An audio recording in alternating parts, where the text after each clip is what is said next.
Le News Talk, c'est votre émission de société et d'actualité présentée par Marcus sur Radio Laser.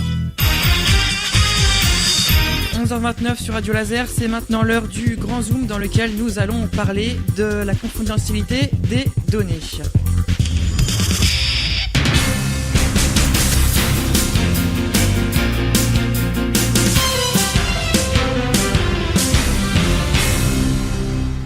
Un sondage BVA pour le Syntec numérique a été publié le jeudi 19 septembre dernier dans 20minutes.fr.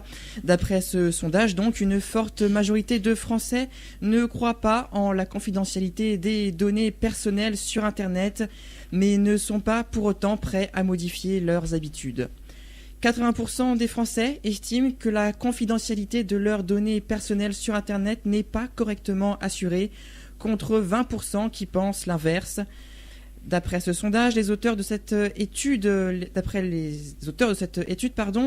révélations de cet été sur les affaires de cyberespionnage expliquent sans doute en partie ce score écrasant que l'on observe dans toutes les catégories socio-démographiques et politiques sur la population.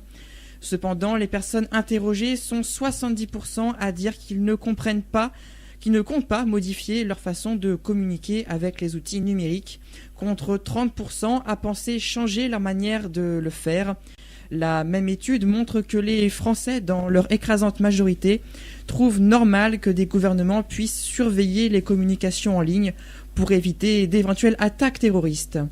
Enfin, les Français attendent surtout le droit à l'effacement des données personnelles, ils sont 52%, et la généralisation de l'encryptage, 38%, afin de préserver et contrôler les données transitant sur Internet. On se souvient du scandale autour du programme PRISM, initié par la NSA, un programme de surveillance électronique. Voici Anthony Morel qui en a parlé sur BFM Business. Le Washington Post en fait révèle l'existence d'un programme top secret aux États-Unis, un programme baptisé PRISM, et ce programme permettrait à la NSA, l'agence du renseignement américain, et au FBI, d'avoir accès directement aux serveurs informatiques de Google, de Facebook, de Yahoo, de Microsoft, enfin de tous les géants du web. Concrètement, ce que ça signifie, c'est que le gouvernement américain pourrait en théorie avoir accès à tous les échanges qui ont lieu sur Internet, à tous les mails, à tous les messages privés qu'on s'envoie, les photos, les documents stockés sur Internet, les discussions sur Skype en direct même. D'un côté, vous avez les géants web qui sont plutôt dans le déni. En gros, ils démentent, ils disent non, ça n'existe pas, c'est pas nous, on n'est pas au courant. Alors Google, lui, dit oui, mais on se conforme à la loi, c'est-à-dire on donne au gouvernement des informations ciblées sur certains internautes quand ils nous le demandent, parce qu'on est obligé. En revanche, on ne leur donne pas un accès global à nos serveurs. En revanche, la Maison Blanche, les officiels américains, eux, ne démentent pas. Ils essayent de justifier l'existence de ce programme. Ils disent c'est pour lutter contre le terrorisme, on aurait pu s'en douter. Ils disent aussi que ces pratiques finalement qui ont commencé sous George W. Bush se sont augmenté sous Barack Obama. D'après de nouvelles révélations, la NSA serait capable de purement et simplement décoder l'essentiel des systèmes de cryptage sur Internet, des courriels aux transactions bancaires. Les communications sur Internet font l'objet d'un cryptage informatique automatique, qu'il s'agisse donc de courriels, de discussions instantanées, de transactions bancaires en ligne ou encore de transferts de données médicales. Mais grâce à un programme ultra secret, nommé Bullrun, l'agence de renseignement américaine peut, entre guillemets, casser ces systèmes de cryptage et déchiffrer ce qui s'échange. À l'origine de ces révélations, le Guardian, le New York Times et ProPublica, qui affirment donc que la NSA et son homologue britannique auraient largement compromis les garanties données par les sociétés à leurs clients sur la sécurité de leurs communications en ligne. La confidentialité des données, ce n'est pas seulement l'espionnage électronique. Facebook a créé récemment la polémique après une nouvelle modification des conditions d'utilisation, notamment ce qui concerne l'utilisation des données privées à des fins publicitaires. En cause, une mise à jour discrète qui indique aux utilisateurs de Facebook, je vous cite le texte, Vous nous autorisez à utiliser vos noms, photos de profil, contenu et informations dans le cadre d'un contenu commercial, sponsorisé ou associé que nous diffusons ou améliorons. Cela implique par exemple que vous autorisez une entreprise ou une autre entité à nous rémunérer pour afficher votre nom et ou la photo de votre profil avec votre contenu ou vos informations sans vous verser le moindre dédommagement. Voilà, le paramètre n'est pas nouveau, mais met noir sur blanc le droit pour Facebook d'utiliser le nom et la photo de profil de l'utilisateur au sein de publicités. Concrètement, si vous aimez la page d'une marque, celle-ci pourra afficher votre nom et photo à tous les autres utilisateurs fans, sans pour autant devoir vous prévenir et vous rémunérer. Plutôt caché mais bien présent, il est possible de désactiver cette fonction. Pour ce faire, il suffit de se rendre dans les paramètres de publicité. Pour les paragraphes citières et publicité et amis, il faut sélectionner modifier, puis choisir personne et enfin valider. Pour finir sur l'aspect factuel, il existe un moteur de recherche qui référence toutes les informations possibles sur les internautes. Ça s'appelle Riot. Je vous laisse écouter encore Anthony Morel sur BFM Business à ce sujet.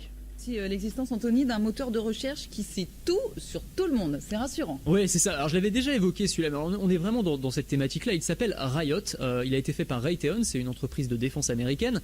Et il avait été aussi mis au jour par la presse britannique cette fois-ci. Alors, ça se présente comme une page Google classique. Vous faites une recherche, vous tapez un nom, et là, vous allez avoir un certain nombre d'informations ultra précises sur une personne. Tout ce qui est posté sur les réseaux sociaux, en fait, est agrégé et en fait un portrait très précis. Donc, on va avoir une carte, par exemple. On va pouvoir savoir où la personne était à quel moment, où elle était quand elle a pris telle ou telle photo. On a vraiment un portrait très très précis de la personne à tel point qu'on va même pouvoir essayer de deviner où elle se trouvera demain. Avec de l'analyse prédictive, on essaye de deviner si demain à 13h elle se trouvera plutôt au gymnase, plutôt au... Réaction d'un auditeur sur radiolaser.fr qui, pour lui, c'est une véritable économie qui tourne avec ça. Les plus grands sites web, Facebook, Google... vendraient des informations aux compagnies publicitaires concernant les internautes et c'est ce qui est entre autres les faire et vivre. Voilà pour l'avis de cet auditeur qui s'appelle Benjamin. Un petit tour de table maintenant, on commence avec Vincent. Alors Vincent, toi qu'est-ce que tu en penses de la confidentialité sur le net ?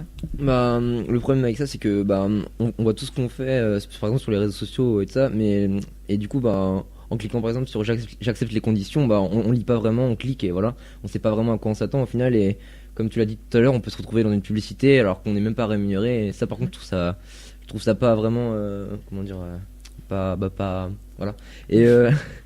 Et donc, autrement, en ce qui concerne une façon de changer notre communication. Moi, franchement, je suis pas prêt à changer. Je suis bien sur Facebook, tout ça, même si après, on peut se retrouver dans une publicité, tout ça. Il suffit juste de faire ce que tu as dit là dans les modifications. Et voilà. D'accord, et toi Tao, qu'est-ce que t'en penses de tout ça ? Déjà, confidentialité, déjà, Internet n'est jamais confidentiel, ça, c'est le risque. Si tu t'inscris sur Twitter, sur Facebook, t'as beau être que avec tes amis, ce sera jamais confidentiel. Par exemple, si jamais ton ami like ce que t'as fait, si lui ses paramètres ne sont pas en privé, quoi, ses autres amis pourront voir ce que t'as fait. Donc du coup, c'est un peu une des limites de la confidentialité sur le web. Pour toi, en fait, Internet, c'est public de base, en fait. De base, c'est public. Après, on peut mettre des protections, donc avec les paramètres de confidentialité. Mais est-ce qu'elles ont de la valeur, ces protections aussi ? C'est ça. Elles ont certaines limites et on ne peut jamais être vraiment discret sur Internet. C'est ça le risque. D'accord. Et toi Ben, qu'est-ce que t'en penses ? Pour moi, je pense que tout le monde est au courant que Internet c'est public et que, comme le dit Tao, à la base, quand tu t'inscris sur un réseau social, Twitter, Facebook, Instagram, c'est pour d'abord déjà montrer que tu es présent déjà sur Internet, et au final, finalement, cette présence, tu la payes au défaut apparaître par exemple dans une publicité, tout ça, mais ça au final tu l'acceptes en t'inscrivant dessus, et pour moi je trouve ça normal. Mais bon, je trouve ça normal que l'État contrôle aussi les confidentialités. Tu veux dire que les gens qui s'inscrivent sur Facebook ou Twitter, ils le savent de base, comme Tao, qui le savent de base que ça va pas être privé. Oui, c'est comme ça. Pour moi c'est normal. Et toi, tu comptes changer tes habitudes en sachant tout ça ou... Non, moi Bon, peut-être justement faire comme tu l'as dit, changer, mettre quelques paramètres pour dire que j'ai fait ces paramètres, justement, pour dire que, mais finalement, pour moi, ça sert pas à grand-chose, c'est faux. D'accord, on termine avec Louise. Alors Louise, Moi je pense exactement comme la plupart des Français, hein, la confidentialité des données sur Internet, pour moi elle n'est pas possible. Bon, comme a dit Tao et Ben, c'est parce que Internet à la base c'est public. Et donc en fait on peut la contrôler, donc on peut être vigilant, mais on ne pourra jamais enlever complètement toutes les données personnelles, que ce soit Facebook ou par exemple, j'ai l'exemple d'une nouvelle appli qui est sortie, le Snapchat, oui, qui garantit la destruction de ce que tu publies 15 secondes après. Et donc même dans un cas où limite le concept de base c'est la confidentialité, même dans ce cas-là, il y a toujours un moyen de récupérer ces données. Une copie d'écran par exemple. Oui, voilà, exactement. Et puis même il y a j'ai lu l'article comme quoi les données étaient quand même cryptées, comme tu l'as expliqué. Je vais pas tout reprendre parce que ce serait trop compliqué. Donc ce qu'il faut, c'est contrôler ces données, surtout d'un point de vue publicitaire, car elles peuvent être utilisées à ton insu. Et puis j'ai des exemples qui sont un petit peu tragiques, mais c'est ce qui me vient, c'est les publicités qui ont utilisé des photos d'enfants ou d'adolescents qui avaient disparu ou qui étaient décédés, qui sont surgis sur Internet. Oui, il y a eu une récente polémique avec une publicité, un site de rencontre qui a utilisé la photo d'une jeune fille qui s'était suicidée. Voilà, c'est ça, c'est exactement ça dont je veux parler. Et donc c'est vrai qu'il y a des abus par rapport à l'utilité des données. Les publicités font pas attention au contexte. Là, c'est un contexte tragique, mais ils peuvent utiliser tes données à ton insu, et donc il faut bien faire attention et contrôler ça. D'accord, donc. Il faut surtout réfléchir avant d'écrire. Pour tout le monde, il faut réfléchir avant d'écrire quelque chose sur Internet, de toute façon. Oui, évidemment. Et je tiens juste à dire, donc ce qu'a dit tout à l'heure Ben, on dit un réseau social, pas un réseau social. Je tiens juste à oui, Ben, ne détruis pas le français, s'il te plaît. Alors, pour résumer un peu tout ça, moi, ce que j'ai compris de tout ce que vous avez dit, c'est un petit peu que, en gros, quand quelqu'un s'inscrit sur un réseau social, Ben, il le sait par avance que ce ne sera pas totalement confidentiel. Donc c'est vrai qu'on a l'impression un peu que ces révélations ne révèlent rien spécialement, à part qu'ils mettent noir sur blanc quelque chose que on savait déjà de base, en fait. Je pense que c'est un peu ça ce qu'on pourrait dire. Je pense que si Internet était privé et que on commencerait, si les réseaux sociaux par exemple ils s'étaient plein de paramètres pour confidentialité et tout ça, au final ce serait pas intéressant et personne n'y serait. Louise, t'allais rajouter quelque chose? Oui, surtout que, on parlait de Twitter tout à l'heure, mais Twitter c'est pas du tout privé de base. Tout le monde peut voir tout ce que tu publies. On peut bloquer son profil, voilà. Il me semble. Ouais, on peut bloquer, mais il y a très peu de gens qui le font. Moi, j'ai vraiment jamais été confrontée à ça. Et justement, en s'inscrivant là-dessus, les gens recherchent pas spécialement la confidentialité, donc c'est vrai que on peut pas.